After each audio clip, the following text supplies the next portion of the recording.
I'm going to hand out your semester guide. Did anyone not begin yesterday?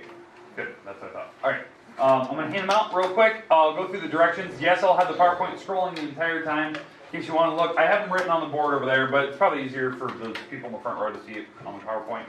So I'll have that going as you guys are testing. Today is the day you got to try to finish it today. So if you need to borrow a calculator, go grab one if you haven't already. If you need straight edges, I have the swap through. Just grab one, it's fine. And then practice guides I already have graded. I'll be probably entering them today, just so you can see what your practice semester test score was.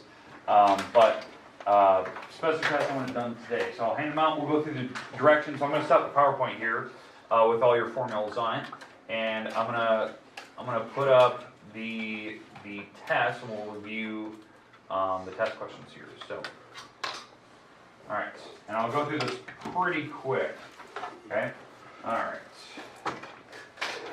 Abby, Morgan, Spencer, Lisa, Chase, Ashley, Lily, Robert, Wilson, Jake, Sarah, Ashley.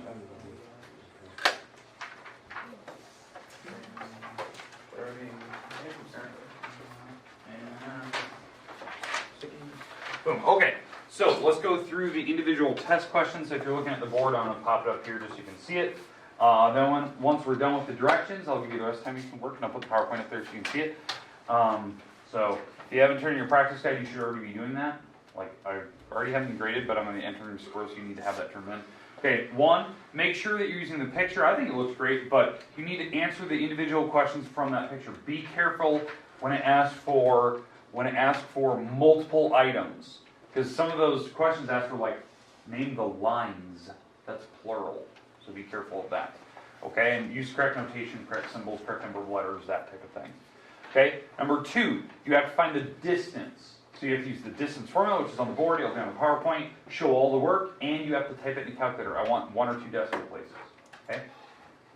All right.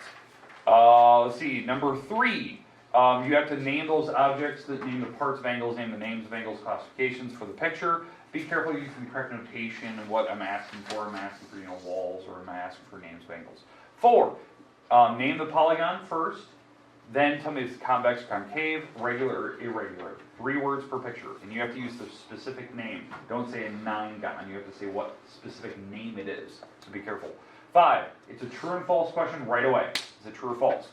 Then you have to write the converse, inverse, contrapositive sentences. Those are individual sentences, and tell me if those are true and false.